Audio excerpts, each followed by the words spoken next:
حضرت معاویہ رضی اللہ تعالی عنہ کی مرویات سے ہے کہ اللہ تعالیٰ جل شانہ جس کی بہتری کا ارادہ کرتا ہے اس کو دین میں سمجھ عطا کر دیتا ہے، اس کو دین میں فقاہت نصیب کر دیتا ہے۔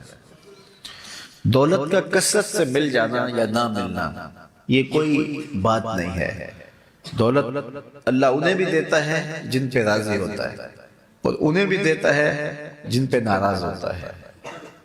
قارون کو دولت دی، فرعون کو دولت دی، بادشاہت بھی دی، حامان ہے، شداد ہے، شدید ہے، کتنے کتنے دولت مند اور تخت و تاج کے مالک گزرے، اللہ ان پہ راضی نہیں تھا، لیکن ان کو بھی دولت دی جن پہ راضی تھا۔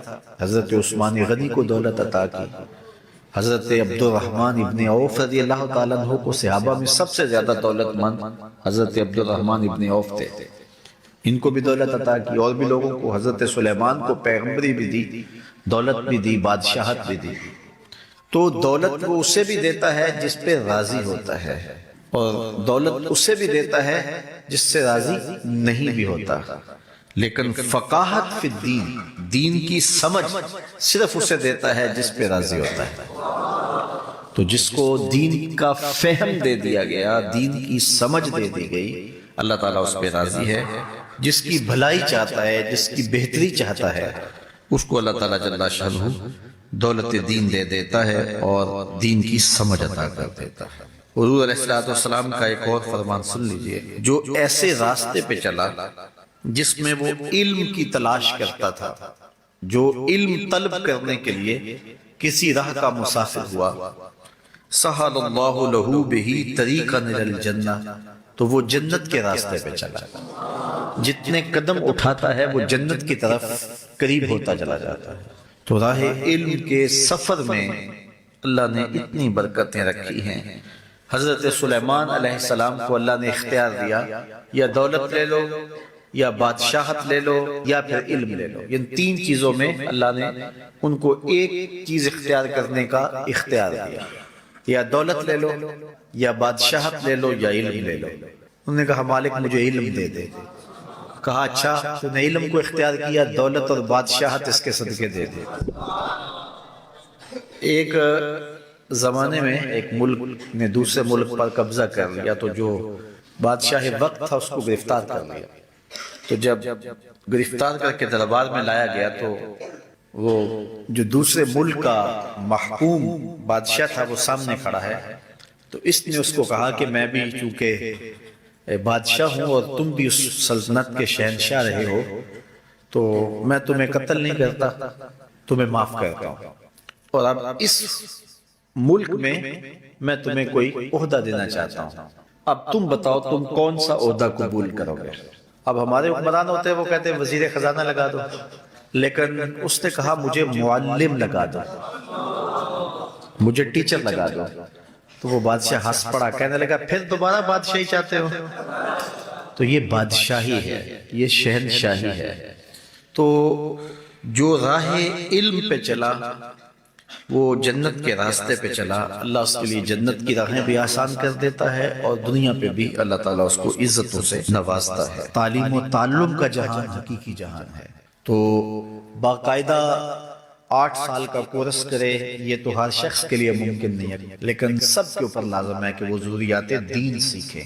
ان میں نماز، روزہ، حج، زکوٰۃ، اگر کاروبار کرتا ہے تو کاروبار کے مسائل، اسی طرح جو ہے وہ کفر، اسلام، بنیادی عقائد، یہ وہ چیزیں ہیں جو ہر ایک شخص کے اوپر جو ہے وہ سیکھنی واجب ہیں اور ضروری ہیں۔ تو ان کو سیکھنے کے لیے علمی حلقوں میں جانا، بیٹھنا، علماء کی صحبت میں بیٹھنا، یہ اپنے اوپر لازم کر لیں۔ انسان کی فطرت ہے، جب اللہ تعالیٰ اس کو رزق دیتا ہے، دولت کے دروازے اس کے لیے کھولتا ہے، اس کو جاہ و منصب ملتا ہے، اور یہ اللہ تعالیٰ اس کو جاہ و منصب دے کے، دولت دے کے، اس کو پیسہ روپیہ دے کے اس کی آزمائش کرتا ہے، لیکن اس کو آزمائش نہیں سمجھتا۔ فَيَقُولُ، کہتا ہے ربی اکرمن، میرے رب نے مجھے عزت دی ہے۔ وہ اس کو عزت سمجھ لیتا اور کہتا ہے کہ میں اللہ کا محبوب ہوں، مجھے اللہ پسند کرتا ہے تو اس لیے مجھے دولت دی ہے، ورنہ میں غربت کی چکی میں پس رہا ہوتا۔ وہ دولت کو جو ہے وہ عزت سمجھتا ہے، حالانکہ اللہ نے بطور آزمائش اس کو دولت دی ہے۔ جب کسی بندے کو پوچھا جائے نا بتا کیا حال ہے، تو اگر اس کے پاس دولت کے انبار وہ کہتا ہے بڑا فضل ہے اللہ کا۔ اچھا کیا فضل ہے اللہ کا؟ تو تہجد کی نماز بھی پڑھنے لگ گیا؟ نہیں، میں تو 5 بھی نہیں پڑھتا۔ اچھا کیا فضل ہے کہ اللہ نے تجھے یہ کرم کر دیا کہ تیری زبان پہ جھوٹ نہیں آتا؟ نہیں، میں تو صبح شام جھوٹ بولتا ہوں، ٹیکس بھی چوری کرتا ہوں، میں تو سب کچھ کرتا ہوں۔ تو پھر کیا فضل ہے؟ کہتا ہے مجھے دولت دے دی گئی۔ تو یہ انسان کی فطرت ہے کہ دولت جو مل جائے اس کو تو اس کو فضل الہی سمجھتا ہے، وہ ناجائز طریقے سے بھی لے تو اس کو بھی فضل سمجھتا ہے۔ کبھی آپ نے دیکھا ہوگا کہ سراسر کمائی حرام کی ہے، ناجائز فروشی کے ساتھ، رشوت کے ساتھ اور کیا کیا دھندے کے ساتھ اس نے جو ہے وہ دولت کمائی، اور عالی نصب کوٹھی بنا کے اوپر لکھ دیا ھذا من فضل ربی، یہ میرے رب کا فضل ہے۔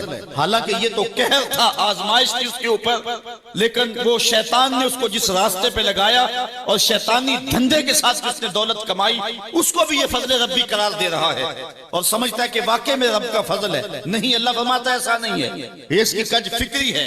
فضل یہ نہیں ہے کہ کسی کو دولت دے دی جائے، فضل یہ ہے کسی کو تہجد کے سجدوں کی توفیق دے دی جائے، فضل یہ ہے کسی کے سینے کے اندر ایمان کا چراغاں کر دیا جائے، فضل یہ ہے کہ کوئی شخص جھوٹ بولنا چاہے بھی ایک غیبی طاقت زبان کو پکڑ لے، میرے بندے تو محمد عربی کا نوکر ہے اور محمد عربی صادق بھی تھا، امین بھی تھا، تو جھوٹ بولنا اچھا لگتا ہے تو وہ جھوٹ بولنا چاہے بھی تو نہ بول سکے۔ یہ ہے رب کا فضل، یہ ہے رب کی کرم نوازی اور یہ ہے رب کے رحم کا انداز۔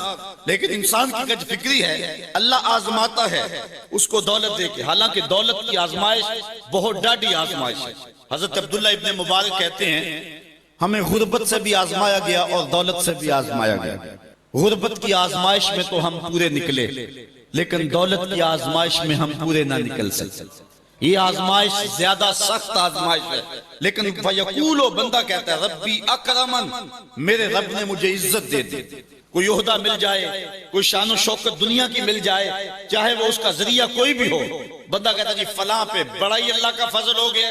یار ایک معمولی شخص تھا، گلی سے نکلا، اب دیکھو جو ہے وہ وزارت کا قلم دان تھامے ہوئے ہے، بڑا فضل ہوا۔ کیا فضل ہوا اس کے اوپر کہ اس نے جائز ناجائز ہر راستہ جو ہے وہ اختیار کیا اور رب کو قدم قدم پہ ناراض کیا، اور ہم اس کو فضل گردان رہے ہیں۔ کہا فضل نہیں ہے، یہ ڈاڈی آزمائش ہے۔ لیکن انسان کی کج فکری ہے، وہ اس کو فضل کہہ رہا ہے۔ اچھا ایک اور انسان کی کج فکری دیکھیے، وَأَمَّا إِذَا مَبْتَلَاهُ فَقَدَرَ عَلَيْهِ رِزْقَهُ فَيَقُولُ رَبِّي أَهَانَنِ، اور اگر اللہ آزمائے اس کا رزق اس پر تنگ کر دے، فَيَقُولُ تو پھر کہتا ہے رَبِّي أَهَانَنِ، میرے رب نے تو مجھے خار کر دیا، میرے رب نے تو مجھے ذلیل کر کے رکھ دیا۔ یہ فطرت ہے انسان کی کہ اس کو تھوڑی سی سختی ملے، دولت کے انبار جو تیزی کے ساتھ آ رہے ہیں تھوڑا سا کم ہو جائیں اور اس کو غربت کی چکی میں پیسا جائے۔ تو یہ بھی اس کی آزمائش تھی، دولت دے کے آزمائش کی گئی کہ کیا راہ خدا میں لٹاتا ہے کہ نہیں لٹاتا، میرے راستے کے اندر اس کو خرچ کرتا ہے کہ نہیں کرتا۔ یتیم، غریب، مسکین، لاچار، مجبور، نانے شبینہ کو ترستے ہوئے، بیمار کیا ان کو ڈھونڈ ڈھونڈ کے ان کی دہلیز پہ پہنچتا ہے کہ نہیں پہنچتا۔ ایک تو یہ آزمائش تھی، لیکن اس نے اس کو آزمائش نہیں، اس کو عزت سمجھ لیا۔ اس نے کہا کہ میرا اللہ میرے پہ راضی ہے تو تبھی اتنی دولت دی ہے۔ اچھا اگر دولت اللہ کی رضا کی علامت ہوتی تو فرعون دولت مند نہ ہوتا، قارون کو خزانہ نہ دیا جاتا۔ اور دوسری بات، جب اس کو دولت نہیں دی جاتی، غربت میں آتا ہے تو کہتا ہے میرے رب نے مجھے رسوا کر دیا۔ یہ بھی اس کی کج فکری ہے۔ یار وہ بھی تو ہوئے ہیں کہ زمانے کے اندر ایک پھوٹی کوڑی بھی ان کے پاس نہیں رہی۔ اللہ اکبر، آؤ دیکھو فقر ابو ذر کو سلام کرو، آؤ دیکھو فقر اویس کو سلام کرو، اچھا آجو حضور کی دہلیز پہ فقر محمدی کو سلام کرو۔ یہ عزت ہے، عزت یہ بھی آزمائش ہے۔ اللہ دیکھتا ہے کہ فقر کی آزمائش میں کون پورا نکلتا ہے۔ زبان پر جو ہے وہ ناشکری کے لفظ تو نہیں لاتا، مل جائے اللہ کی طرف سے عطا ہو تو وہ بھی آزمائش ہے کہ اس پہ شکر ادا کرتا ہے کہ نہیں کرتا، اور نہ ملے تو یہ بھی آزمائش ہے کہ اس پہ صبر کرتا ہے یا کہ نہیں کرتا۔ واویلا کر دیا، شور و غل مچا دیا، لٹ گیا، میرے پاس کچھ نہیں، اپنی غربت کے اشتہار لگا دیے۔ ایک ایک شخص کے آگے ہاتھ پھیلاتا پھرتا ہے، اپنی غربت کی عزت کو پامال کر رہا ہے، اس امتحان میں ناکام ہو گیا۔ اب سنو اللہ کیا ارشاد فرماتا ہے، کلا بل لا تکرمون الیتیم، تم کہتے ہو کہ ہمیں دولت نہیں ملی تو رسوا کر دیا گیا، اور دولت مل گئی تو اللہ کا فضل سمجھتے ہو۔ اللہ فرماتا ہے ایسا نہیں ہے۔ اگر تمہیں آزمائش میں ڈالا گیا ہے تو تم اس آزمائش میں کہاں تک پورے نکلے ہو۔ آج تمہارے اوپر جو سختیاں آئی ہیں، آج اللہ تعالیٰ کی اگر ناراضگی ہے تو اس کا یہ سبب نہیں ہے کہ تم کو دولت نہیں دی گئی، بلکہ سبب کیا ہے؟ غور کیجئے۔ کلا، ایسا ہرگز نہیں۔ جو اس کی فکر تھی کلا سے نفی کر دی گئی، اور اس بات کی چیز کا کیا گیا بل لا تکرمون الیتیم، تم یتیموں کو عزت نہیں دیتے ہو۔ اصل بات یہ ہے جو بات سوچنے کی ہے۔ اب قرآن کا یہاں اسلوب دیکھیے، میں قربان جاؤں قرآن کے اسلوب پہ۔ ایسے ہی نہیں، جب اکرمہ ابو جہل کا بیٹا اسلام کے حصار میں آتا ہے تو قرآن پڑھتا ہے نا تو اشش کر اٹھتا ہے اور پھر روتا ہے اور کہتا ہے ھذا کلام ربی، یہ میرے رب کا کلام ہے، اور قرآن بتا رہا ہے، اس کا لہجہ بتاتا ہے۔ اسلوب دیکھیے، بات غریب کو روٹی دینے کی نہیں کی گئی، غریب کو جو ہے وہ کھانا دینے کی نہیں کی گئی، اس کو کپڑے پہنانے کی نہیں کی گئی۔ قرآن نے جو کہا ہے کلا بل لا تکرمون الیتیم، بات یہ ہے کہ تم یتیم کو عزت نہیں دیتے ہو۔ یتیم کو تم عزت کیسے دے سکتے ہو یہ تم جانتے ہو کہ اس کی تکریم کیسے کرو گے۔ تمہارے پاس یتیم کو پہنانے کے لیے کپڑا نہیں ہے، اس کو دینے کے لیے روٹی نہیں ہے، لیکن تمہارے سینے میں پیار تو رکھا ہوا ہے۔ اس برہنہ یتیم کو سینے سے لگا کر کے اس کا ماتھا تو چوم سکتے ہو نا۔ رب یہ نہیں دیکھتا روٹی کس نے دی، رب یہ دیکھتا یتیم کو پیار کس نے دیا، وہ یہ دیکھتا ہے کلا بل لا تکرمون الیتیم۔ معاملہ روٹی کا نہیں ہے، بچی ہوئی روٹی تو کتے کو بھی ڈالی جا سکتی ہے، کسی کو غریب کو دے دی تو یہ کون سا کمال ہے؟ جو دیگیں بچ گئی وہ مدرسے میں بھیج دی، یہ کمال کی بات نہیں ہے۔ وہ گندگی کے ڈھیر پہ بھی تو پھینکتی تھی، خراب ہو جاتی، 2 گھنٹے اور پڑی رہتی۔ معاملہ یہ نہیں ہے، معاملہ تکریم کا ہے۔ اب وہ بھی سوچیں، عید آ رہی ہے، مینڈکوں کی طرح نکلیں گے سماجی رہنما اور سماجی کارکن، اخباروں میں تصویریں چھپیں گی، غریب عورتیں لائن میں لگی ہوئی ہیں، غریب مرد لائن میں لگے ہوئے ہیں، اور جو ہے وہ صاحب جو ہے وہ ایک توڑا آٹے کا، ایک تھیلا آٹے کا دے رہے ہیں، اور 10 جو ہے وہ فوٹوگرافر تصویر کھینچ رہے ہیں۔ اگلے دن 15 اخباروں کے اندر تصویریں لگی ہوئی ہیں۔ میں اس دن بھی کہا تھا کہ اس انداز کے ساتھ غریبوں کی غربت کا اشتہار لگانے والا سوچے کہ اس لائن میں اگر اس کی بیٹی کو کھڑا ہونا پڑے تو اس کا پھر انداز کیا ہو۔ بات یہ نہیں، بات تکریم کی ہے، کلا بل لا تکرمون الیتیم۔ مذہبی افتراق پیدا کرنا، سیاسی عدم استحکام پیدا کرنا، اور معاشی طور پر مسلمانوں کو تباہ کرنا، اور اخلاقی طور پر مسلمانوں میں بگاڑ پیدا کرنا، یہ 4 ہدف ہیں، اور وہ 4 ہدف انہوں نے حاصل کر لیے ہیں۔ زیادہ تر قدرتی وسائل اللہ نے مسلمانوں کو عطا کیے، وہ زرعی وسائل ہوں یا مادی وسائل ہوں، آبی وسائل ہوں یا دیگر وسائل، لیکن یہ بیچارے ان وسائل کے ہوتے ہوئے دنیا کے دستے نگر ہیں۔ دوسرا، اللہ نے ان کو جمعیت اور قوت جو عطا کی ہے، لیکن 73 گروہوں میں بانٹ کر کے ان کو کس طرح سے ایک دوسرے کے ساتھ مخالف کھڑا کر دیا گیا ہے۔ اور تیسرا، سیاسی طور پہ شورشیں، یہ آپ دیکھ لیں ساری اسلامی ممالک کے اندر، پوری دنیا کا مطالعہ کر لیں، 1 انچ بھی جگہ ایسی نہیں ہے جہاں آتش و آہن برس رہا ہو اور وہ کفار کی سرزمین۔ ساری لڑائیاں مسلمانوں کے دیس میں لڑی جا رہی ہیں۔ اب یہ مسئلہ ہوا ہے یوکرائن کا، اور آپ دیکھنا کہ بہت جلدی حل کر دیا جائے گا۔ کشمیر ہے 70 سال سے لٹک رہا ہے، فلسطین کا مسئلہ حل ہونے کا نام ہی نہیں لیتا۔ مشرقی تیمور چٹکیوں میں حل ہوا کہ نہیں ہوا؟ یہ تاریخ ہمارے سامنے ہے، ہمیں آنکھیں کھول کے جینا چاہیے، کیونکہ وہاں معاملہ اور تھا۔ جو خون بہ رہا تھا وہ مسلمان کا خون نہیں تھا، وہ بھی ان مسائل سے ملتے جلتے مسائل تھے، لیکن چٹکیوں میں مسئلہ حل ہوا کہ نہ ہوا؟ تو کیا کشمیر نہیں ہو سکتا؟ فلسطین کا مسئلہ حل نہیں ہو سکتا؟ اب عدم استحکام ہے، جتنے بھی ممالک ہیں وہ ایک اچھے انداز سے چل رہے ہیں۔ جو عدم استحکام ہے وہ ہمارے اسلامی ممالک کے اندر ہے۔ خانہ جنگیاں جتنی بھی دیکھ لیجئے وہ یہاں ہمارے ممالک کے اندر شروع کروائی جاتی ہیں۔ تو ہم اپنے نبی علیہ السلام کی تعلیمات کو فراموش کر کے، اور ہم اٹھتے ہی نہیں پا رہے، اور ہماری بڑی بڑی سلطنتیں جو ہیں، وہ اندلس کی سلطنت دیکھ لیجئے کس طرح تباہ و برباد کر کے گئی، سقوط بغداد ہوا، اسی طرح خلافت عثمانیہ کا سقوط ہے، سقوط دہلی ہوا، اور ہماری اس ریجن کے اندر دیکھ لیجئے یہ ایک سقوط کابل ہے، اسی طرح سقوط ڈھاکہ ہے۔ تو یہ سارے سقوط ہمارے ساتھ ہی ہیں، اس لیے کہ جب ہم اپنے نبی کے دامن کو چھوڑ دیں گے تو یہ رسوائی ہمارا مقدر ہوگا۔ ہمیں ہمارے نصابوں میں یہ پڑھایا ہی نہیں گیا کہ جس طرح نماز تمہارے اوپر فرض ہے، باقی امور تمہارے اوپر فرض ہیں، امت سازی کا عمل بھی تمہارے اوپر فرض ہے۔ جس طرح حضور علیہ الصلوۃ والسلام کا نام عقیدت سے لیا جانا اور آقا کریم علیہ الصلوۃ والسلام کی محبت تمہارے اوپر فرض ہے اور محبت کے تقاضے تمہارے اوپر لازم ہے، تمہارے اوپر یہ بھی اسی طرح لازم ہے۔ تو اس وقت ہمارے ساتھ جو کچھ ہو رہا ہے اور جس سمت ہم سفر کر رہے ہیں اور جس طرف ہم جا رہے ہیں، تو اس وقت سب سے زیادہ ذمہ داری علماء کی ہے اس بات میں۔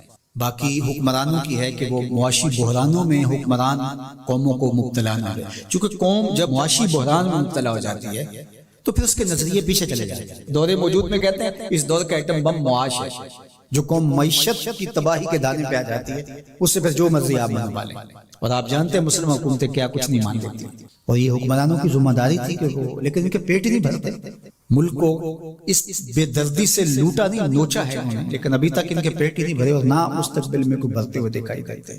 تو یہ ایک دردناک صورتحال ہے۔